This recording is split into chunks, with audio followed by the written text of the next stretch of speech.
भाई और बहनों, बहुत जल्दी एक बहुत बड़े मुहिम का हम आगाज करने जा रहे हैं। 1 लाख युवाओं का आगाज विनय भाई, और उसमें मुझे बहुत खुशी है। मैं इसका डिक्लेरेशन आज करता हूं कि विनय भाई जी हमारे साथ रहेंगे उस पूरे मुहिम में, और वो हमें बहुत अच्छे तरह से हमें गाइड भी करेंगे, क्योंकि त्रिपाठी जी हैं, बहुत सीनियर है, लीगल काउंसिल है। किसी भी संगठन को, किसी भी व्यक्ति को, अभी मैं एक व्यक्ति के तौर पे बात नहीं बोल रहा, क्योंकि हमारे यहाँ लाखों एक्टिविस्ट हैं, और जैसे विनय भाई कोशिश करते हैं, त्रिपाठी जी, हम लोग सब कोशिश करते हैं कि सारे एक्टिविस्ट एक कॉमन मंच पे आए, कॉमन मंच पे आके कॉमन कॉज के लिए फाइट करें। भाई मेरे भी 2 बच्चे हैं, भाई साहब के भी हैं, भाई साहब के भी हैं, उनके ब्रेड एंड बटर के लिए हमें किसी की सहायता की जरूरत नहीं, ना मोदी जी की, ना कांग्रेस की, ना किसी पॉलिटिकल पार्टी की। लेकिन देश में लाखों करोड़ों लोग हैं जो इंटरडिपेंडेंट हैं, वो माइग्रेंट, जिनको आपने माइग्रेंट बना दिया, अपने ही देश के मजदूर को आपने प्रवासी बना दिया। प्रवासी तो साइबेरियन पक्षियों के लिए होता था जो पानी के लिए इंडिया में आते थे, यही हमने पढ़ा था, यही हमने पढ़ा था। देखिए, हम लोग 1 लाख युवाओं को लेके हम लोग सबसे बड़े ह्यूमन चेन को बनाने जा रहे हैं भारत में।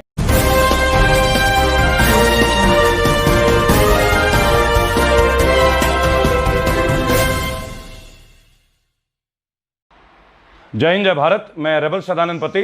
भाई और बहनों, आप लोगों का अभिवादन। मेरे साथ विनय दुबे, मेरे साथ अनुपम त्रिपाठी जी, FFAR, किसी पात्र परिचय के मोहताज नहीं। भाई और बहनों, आपने देखा होगा पिछले कुछ दिनों से सरकार की जो कुछ नए नए नियम आ रहे हैं। आपने देखा किसानों के ऊपर लाठीचार्ज हो रही है हरियाणा में, और बहुत ही बुरी तरीके से उन्हें पीटा गया, बहुत ही बुरी तरीके से। आप ये समझें कि किसानों के लिए एक नया फ्रेम आया है कि अब मंडी, जो सरकारी मंडी, उसके अलावा भी गवर्नमेंट बेच सकती है फसलों को, पहली बात। दूसरा, जमाखोरी कर सकती है, कोई भी एजेंसी कलेक्टिव फसल को अपने पास रख सकता है, जिसके लिए लाल बहादुर शास्त्री, नेहरू जी, सुभाष चंद्र बोस, भगत सिंह हमेशा लड़ते थे कि जमाखोरी ना हो। वो ये सरकार जो कहती कि मैं किसान हितैषी सरकार हूं, उन्होंने उसके ऊपर बीतती है, तब उसे उस बिल का हवाला दे दिया जाता है कि आपको तो इसकी जानकारी नहीं है। ये ठीक वैसे ही है जैसे कोई इंश्योरेंस पॉलिसी में आप फॉर्म साइन कर देते हैं, और जब आप क्लेम लेने जाते हो तब पता चलता है कि भाई साहब आपने पढ़ा नहीं थे, तो आपकी गलती है।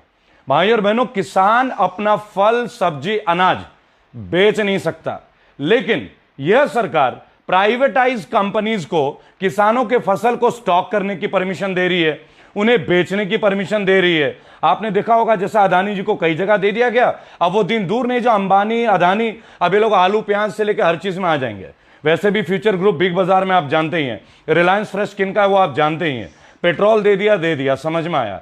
अब ये हवा, पानी और फसल, जो हमारी बेसिक चीजें हैं, बेसिक वो चीजें हमसे छीन रहे हैं, वो चीजें भी हमसे लिया जा रहा है। और जो किसान, पंजाब में कल बहुत बड़े पैमाने पे इसके ऊपर एक आंदोलन किया गया है। सुखबीर बादल, जो पूर्व मुख्यमंत्री रहे, उप मुख्यमंत्री भी रहे, उन्होंने स्ट्रैटेजिकली कहा है कि ये गलत है। हालांकि वो बीजेपी के एलाई थे, लेकिन मैं हैट्स ऑफ उनको सलाम करूंगा कि उन्होंने अपनी आवाज बुलंद की। आखिरकार कोई देश किसी पार्टी का नहीं है, देश के लिए हम लोग हैं, हम लोगों के लिए देश है। पार्टी देश से जन्म आती है, किसी पार्टी की वजह से कोई देश ने जन्म नहीं लिया आज तक।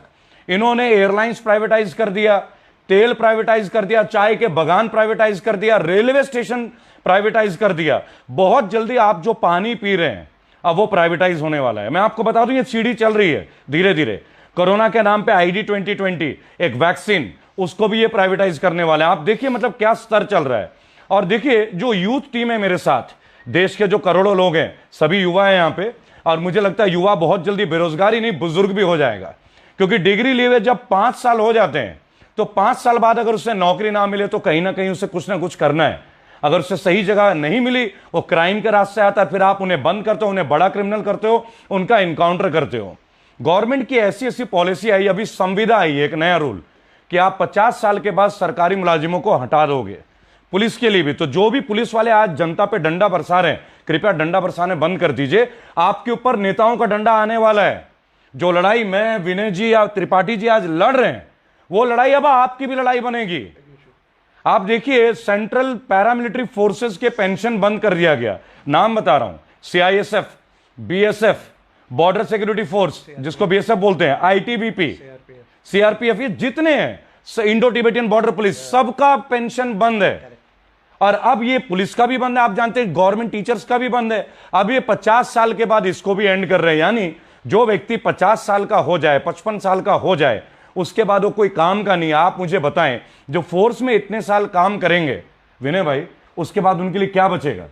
कुछ ऑप्शन है उसके पास? क्या त्रिपाठी जी, आप तो खुद एक लॉयर हैं, आप अच्छे प्रोफेशन में, आप इतने लोगों से मिलते हैं, 10 साल की प्रोडक्टिव लाइफ होती है, 50 to 60, they are retiring them at 50। 10 साल वो उसके गए, क्या जी करेगा वो? देखिए सर ने एक बात बोला कि 10 साल जी जॉबलेसनेस होगी जी 10 साल की प्रोडक्टिव लाइफ है इन लोगों की, जो 50 से 60 का जो पीरियड है, और आपने उसी दौरान उनसे नौकरी छीन ली। जिस व्यक्ति ने 50 साल तक कोई काम किया, लगभग 25 साल में सिलेक्शन, 25 साल भी काम नहीं किया, आप उसे घर में बैठा दे रहे हो। नए सोर्स ऑफ इनकम क्या रहेगा? वो अपने बाल बच्चों को रिटायरमेंट के लिए तो छोड़िए, अपने बच्चों के फाउंडेशन के लिए क्या करेगा? 50 की उम्र में जॉब भी नहीं मिलती है प्राइवेट सेक्टर में, ठीक है जी। और ये भी समझिए 50 से 60 के पीरियड में वो बहुत विजडम गेन कर लेता है, एक्सपीरियंस गेन कर लेता है। वो एक्सपीरियंस यूज हो सकता है जी देश के लिए। जी। आपने वो सारा बर्बाद कर दिया।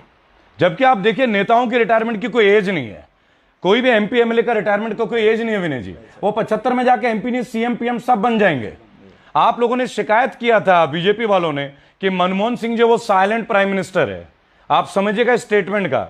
अनुपम खेर जी ने उनका बकायदा बहुत प्रॉपर एक्टिंग किया है। अनुपम खेर जी तैयार हो जाइए, अब आपको मोदी जी की एक्टिंग करनी है, क्योंकि आप तो वहां से भी कमा रहे हैं, आप तो यहां से भी कमा रहे हैं। हम लोग कहां जाएं? पहला, उत्तर प्रदेश गवर्नमेंट ने, अब मैं रिलेट करूंगा विनय जी के साथ एक इंसिडेंट का, आप सोचिएगा। हम लोग अपने बच्चों को बोलते हैं यूपीएससी की तैयारी कीजिए, आईएएस बनिए, आईपीएस बनिए, आईएफएस बनिए, सो दैट आप अपने फैमिली का, गांव का, अपने खानदान का नाम रोशन करें। भाई साहब अभी गए थे संजीव भट्ट से मिलने के लिए, आप गए थे विनय जी? और इनके साथ पुलिस की पूरी टीम 500 किलोमीटर तक आई, गुजरात पुलिस की टीम, इन्हें उस गुजरात के बॉर्डर से बाहर करने में। ऐसे ही था विनय जी? और ऐसा क्यों हुआ और क्या है, थोड़ा आप शेयर कीजिए एक बार प्लीज। बस इतना सा गुनाह था मेरा कि मैं आईपीएस संजीव भट्ट के परिवार से मिलने चला गया जी। उनकी पत्नी से मिला, और मिलने के बाद जैसे हम होटल आए, रात को सोए, सुबह की पूरी जो प्रशासन थी वो एक्टिवेट हो गई जी। अचानक से 15-16 अधिकारी आ जाते हैं, 2 घंटे तक इंट्रोगेशन होता है, क्यों आए हैं, क्या कारण है, किसने बुलाया है, क्या कारण है, सारी चीज़ें। उसके बाद फोर्सफुली मुझे एकदम बोलते हैं ना कि फोर्सफुली मुझे 7 गाड़ी के आगे पीछे 3 गाड़ियाँ लगा के मुझे गुजरात बॉर्डर तक, जहाँ से महाराष्ट्र शुरू नहीं होता, वहाँ तक उन्होंने छोड़ा है। और उनको एक डर था कि अगर बीच में कहीं छोड़ देंगे तो और कहीं किसी से मुलाकात होगी। तो एक चीज़ समझना था मुझे कि एक विनय दुबे के सिर्फ संजीव भट्ट के घर जाने से प्रशासन इतना एक्टिवेट हो जाता है, तो उनके परिवार, उनकी पत्नी का क्या हालत होता होगा। पिछले कितने ही सालों से वो ये लड़ाई लड़ रहे हैं। आप ये देखिए, एक आईपीएस का परिवार, संजीव भट्ट का पूरा परिवार 2 साल से आज सदमे में। उससे पहले भी उन्हें कई तरह का प्रताड़ित किया गया, इनडायरेक्ट, डायरेक्ट, कभी ट्रांसफर, कभी इंक्वायरी में बैठा देना। लेकिन वो एक वीर पुरुष है, एक साहसी व्यक्ति है और भारतीय है, एक सच्चे भारतीय। उनका केवल एक दोष था कि उन्होंने गुजरात में कई जगह दंगे रुकवाए थे। आप गूगल पे देखें, आपको सारी जानकारी मिलेगी, और ये सर्टिफाइड है, ये डॉक्यूमेंट्स जो है सर्टिफाइड डॉक्यूमेंट्स हैं। विनय जी उनसे मिलने जाते हैं, आप उनसे मिलने जाए, त्रिपाठी जी उनसे मिलने जाए, या मैं मिलने जाऊं, तो हमारे साथ वही होगा। 7 गाड़ी इनको 500 किलोमीटर दूर ड्रॉप करने जाती है, जबकि इनके पास खुद की गाड़ी थी। लेकिन जो मजदूर रोड पे मर रहे हैं, जो भूखे मर रहे हैं, जो कोटा में हमारे बच्चे फंसे हुए थे कोरोना काल में, स्टूडेंट्स जो इंजीनियरिंग के लिए जाते हैं, फिटजी के लिए जाते हैं, आईआईटी के लिए जाते हैं, आप समझिए, उनके लिए सरकार के पास बसें, कोई ट्रांसपोर्टेशन नहीं थी, कुछ भी नहीं था। आप ये सोचिए। लेकिन इन्हीं के एमएलए एमपीज के लिए राजस्थान में, मध्य प्रदेश में ये लोग अपना 5 स्टार फैसिलिटी अरेंज कर रहे थे। भाई और बहनों, बहुत जल्दी एक बहुत बड़े मुहिम का हम आगाज करने जा रहे हैं, 1 लाख युवाओं का आगाज विनय भाई। और उसमें मुझे बहुत खुशी है, मैं इसका डिक्लेरेशन आज करता हूं कि विनय भाई जी हमारे साथ रहेंगे उस पूरे मुहिम में, और वो हमें बहुत अच्छे तरह से हमें गाइड भी करेंगे, क्योंकि त्रिपाठी जी हैं, बहुत सीनियर है, लीगल काउंसिल है।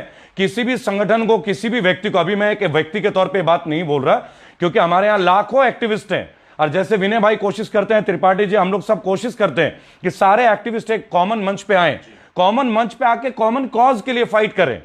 भाई मेरे भी 2 बच्चे हैं, भाई साहब के भी हैं, भाई साहब के भी हैं, उनके ब्रेड एंड बटर के लिए हमें किसी की सहायता की जरूरत नहीं, ना मोदी जी की, ना कांग्रेस की, ना किसी पॉलिटिकल पार्टी की।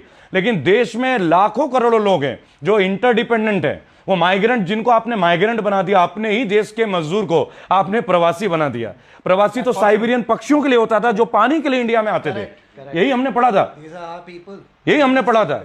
देखिए, हम लोग 1 लाख युवाओं को लेके हम लोग सबसे बड़े ह्यूमन चेन को बनाने जा रहे हैं भारत में, और 10 अक्टूबर के पहले इसकी पूरी विस्तृत जानकारी भाई साहब के माध्यम से, और हमारे फेसबुक का जो भी ये पेज आप देखते हैं रेबल सदानंद की ओर से, आपको इसको डिक्लेरेशन मिलेगा सोशल डिस्टेंसिंग के साथ।